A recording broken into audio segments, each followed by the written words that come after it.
অনেক বছর আগের কথা। একটি ছোট গ্রামে রামু নামের এক কৃষক তার স্ত্রী ও ছেলে রতনলালকে নিয়ে থাকত। তাদের কাছে সামান্য কিছু জমি ছিল, যেখানে তিনি আখ চাষ করে তার রস বের করে গুড় বানাতেন, আর সেই গুড় বাজারে বিক্রি করে সংসার চালাতেন। শীতের দিন ছিল। রামু ও তার ছেলে রতন সকাল থেকে সন্ধ্যা পর্যন্ত মাঠে কাজ করত, আখ কাটত এবং চুলায় গুড় পাকাত। রামু সবসময় নিজেই গুড় নিয়ে বাজারে যেত, কারণ তার মনে হতো তার ছেলে রতন এখনও ছোট এবং বাজারের লেনদেনের ব্যাপারে তার বোঝাপড়া নেই। একদিন রামু গরুর গাড়িতে গুড় ভরে বাজারের দিকে রওনা হল। সেখানে গিয়ে গাড়ি দাঁড় করিয়ে গ্রাহকদের অপেক্ষা করতে লাগল। কিছুক্ষণ পর এক ব্যবসায়ী সেদিক দিয়ে যাচ্ছিল। গুড় দেখে তার মনে পড়ল তার স্ত্রী আজ গুড় দিয়ে ক্ষীর বানাতে বলেছে। আসলে এটি ছিল একজন প্রতারক ব্যবসায়ী, যে সরল সাধারণ মানুষদের ফাঁদে ফেলে ঠকাত। সে রামুর কাছে এসে বলল, ভাই, কি বিক্রি করছ? রামু খুশি হয়ে উত্তর দিল, সাহেব, আজই তাজা গুড় তৈরি করেছি, আপনি চাইলে সস্তা দামে দিয়ে দেব। ব্যবসায়ী রামুকে খুব সরল, সাদা ও ভোলা মনে করল। সে বলল, এই পুরো গাড়ির গুড় কত টাকায় দেবে? রামু খুশি হয়ে গেল যে পুরো গুড় এক গ্রাহকের কাছে বিক্রি হয়ে গেলে তাকে আর অপেক্ষা করতে হবে না। সে বলল, সাহেব, 500 টাকা দিয়ে দিন আর সব গুড় নিয়ে যান। ব্যবসায়ী 500 টাকা বের করে বলল, তাহলে এই গুড় আমার বাড়ি পর্যন্ত পৌঁছে দাও। রামু ব্যবসায়ীকেও গাড়িতে বসিয়ে নিয়ে তার বাড়ির দিকে চলল। যখন সে বাড়ি পৌঁছল, রামু বলল, সাহেব, একটু তাড়াতাড়ি গাড়ি খালি করিয়ে দিন, আমাকে বাড়ি ফিরতে হবে। এ কথা শুনে ব্যবসায়ী ভাব বদলে ফেলে বলল, কোন গাড়ি ভাই? তোমাকে তো আমি পুরো গাড়ির জন্য 500 টাকা দিয়ে দিয়েছি, এখন সব আমার মাল। রামু অবাক হয়ে বলল, কিন্তু ভাই, আমি তো গুড়ের দাম বলেছিলাম, গাড়ি তো আমার। ব্যবসায়ী কঠোর সুরে বলল, আমি জিজ্ঞেস করেছিলাম পুরো গাড়ির কি দাম, তুমি নিজেই বলেছ 500 টাকা, এখন কথা থেকে ফিরছ? তোমার মতো লোকেরা কথা রাখে না। রামু হাত জোর করে বলল, ভাই, আমার সাথে এমন অন্যায় করো না, আমার গাড়ি ফিরিয়ে দাও। ব্যবসায়ী চাকরদের ডাক দিল। তারা রামুর কাপড় ছিঁড়ে তাকে অপমান করে বাড়ি থেকে ধাক্কা দিয়ে বের করে দিল। রামু অপমান ও লজ্জায় সারা দিন জঙ্গলে লুকিয়ে থাকল।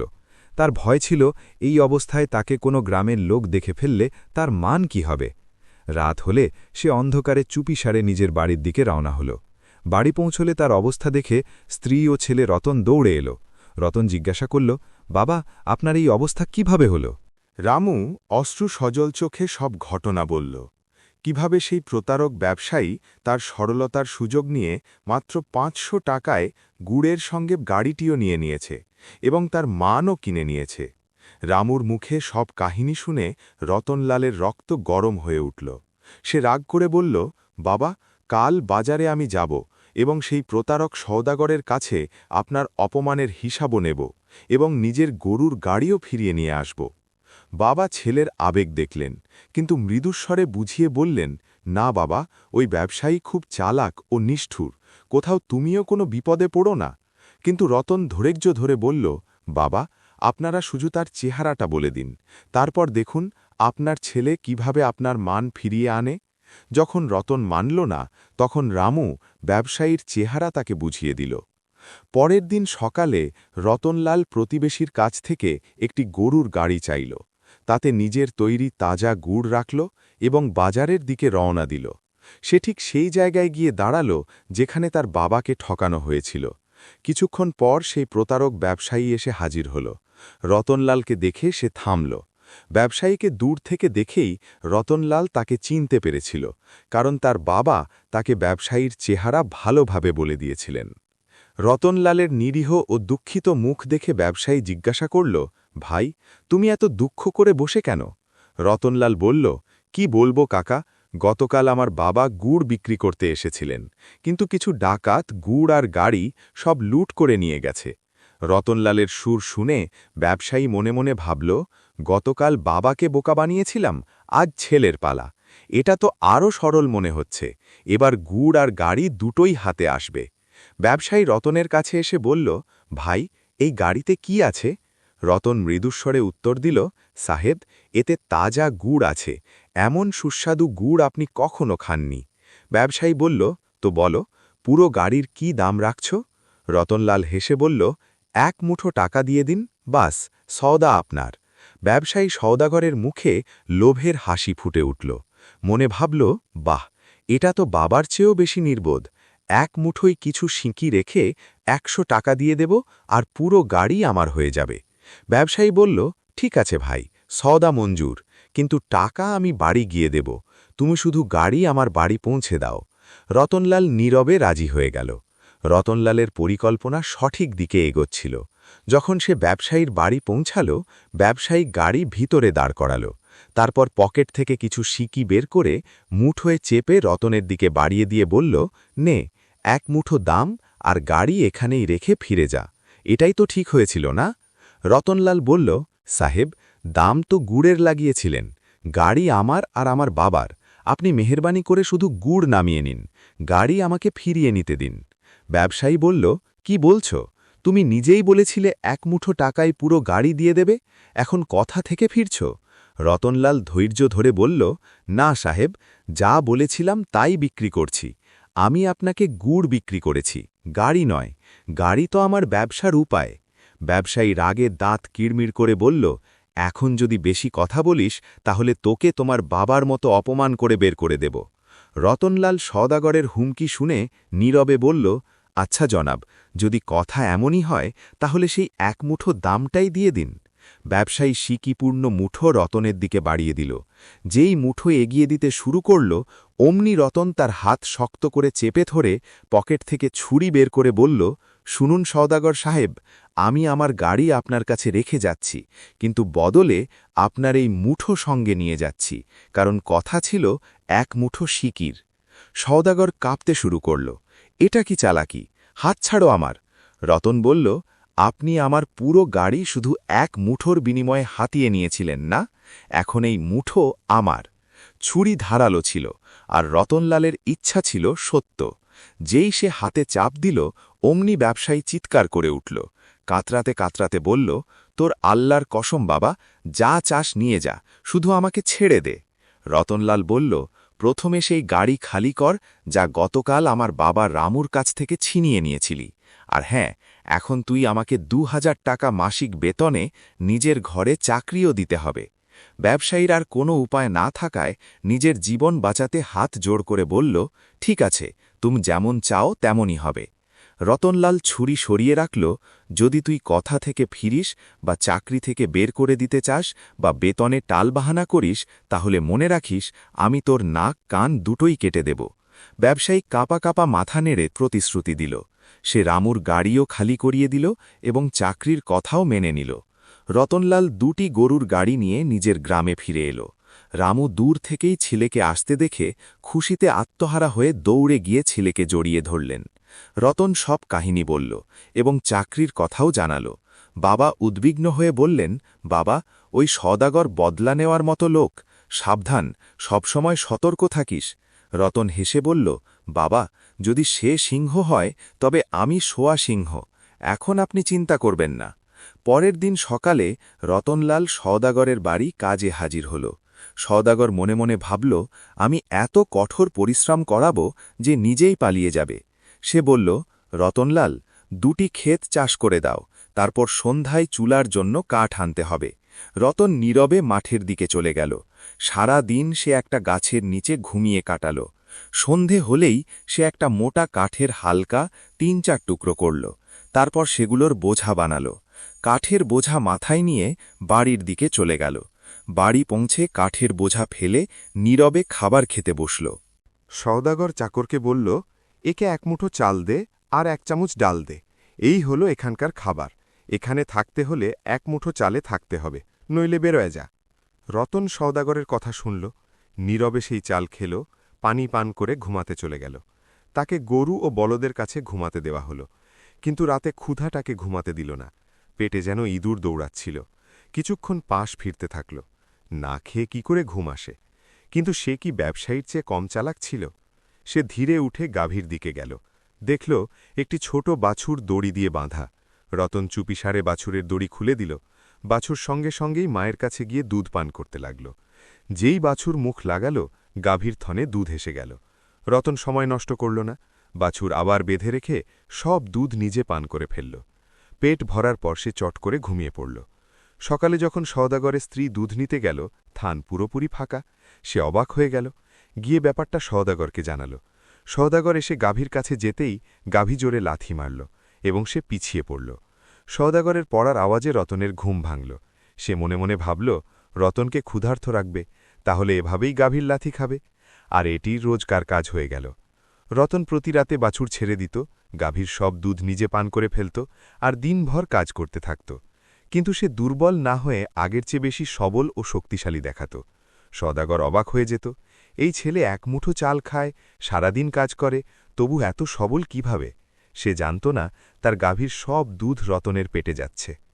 কিছুদিন পর সওদাগরের স্ত্রী তার বাপের বাড়ি চলে গেল। পুরো মাস পার হয়ে গেল, কিন্তু সে ফিরল না। সওদাগর একা হয়ে দুঃখিত থাকতে লাগল। শেষ পর্যন্ত সে নিজে গিয়ে স্ত্রীকে ফিরিয়ে আনার সিদ্ধান্ত নিল। সে রতনলালকে বলল, রতন, আমার সঙ্গে চলতে হবে, তোমার মালকিনকে আনতে যাব। তারপর দুজন শ্বশুরবাড়ির দিকে রওনা হল।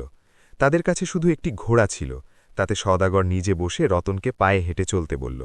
রতন মনে মনে হাসল, ভালো কৌশল বেরিয়েছে, ভেবেছে আমাকে থেকে মুক্তি পাবে, আমি পথে মরে যাব, আর এই জনব ঘোড়ায় চড়ে শ্বশুরবাড়ি পৌঁছে যাবেন। যদি তোর হুঁশ না করাই, তাহলে আমার নামও লালর লাল রতনলাল নয়। কিছুদূর যাওয়ার পর সওদাগর ক্লান্ত হয়ে পড়ল। দুজন একটি গাছের নিচে বসল। সওদাগর শুয়ে বিশ্রাম নিতে লাগল এবং রতনকে বলল, ঘোড়ার খেয়াল রেখো, আমি একটু চোখ লাগাই। রতন বলল, হ্যাঁ সাহেব, আপনি নিশ্চিন্তে বিশ্রাম নিন, আমি বসে আছি। কিছুক্ষণ পর কিছু সওদাগর কাফেলা নিয়ে সেদিক দিয়ে যাচ্ছিল। রতন ঘোড়ার লেজের কিছু অংশ কেটে নিজের কাছে রেখে দিল। তারপর ঘোড়াটি সেই সওদাগরদের কাছে বিক্রি করে দিল। সওদা বসার পর রতন একটি ঝোপের কাছে গিয়ে বসে লেজের কাটা অংশটি একটি ইঁদুরের গর্তের মুখে রাখল, যেন সে ইঁদুর ধরতে বসেছে। কিছুক্ষণ পর সওদাগরের চোখ খুলল। সে চারদিকে তাকিয়ে ঘোড়ারই খোঁজ দেখল। রতন ঝোপের কাছে বসে, হাতে লেজের টুকরো।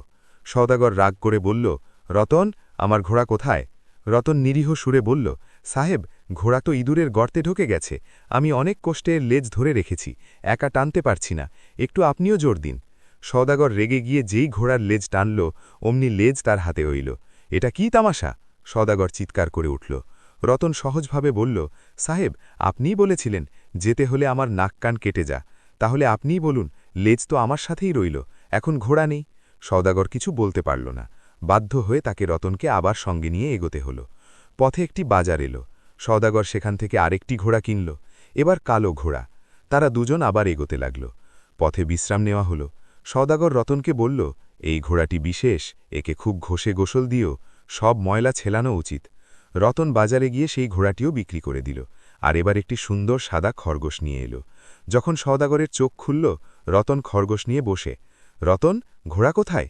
রতন খুব সাদামাটাভাবে বলল, সাহেব, আপনি বলেছিলেন ঘষে গোসল দিতে, আমি এত ঘষলাম যে ঘোড়ার কালো রং উঠে গেছে, এখন দেখুন এটি সম্পূর্ণ সাদা হয়ে গেছে, আর এত ঘষলাম যে শিকুড়ে গিয়ে খরগোশ হয়ে গেছে।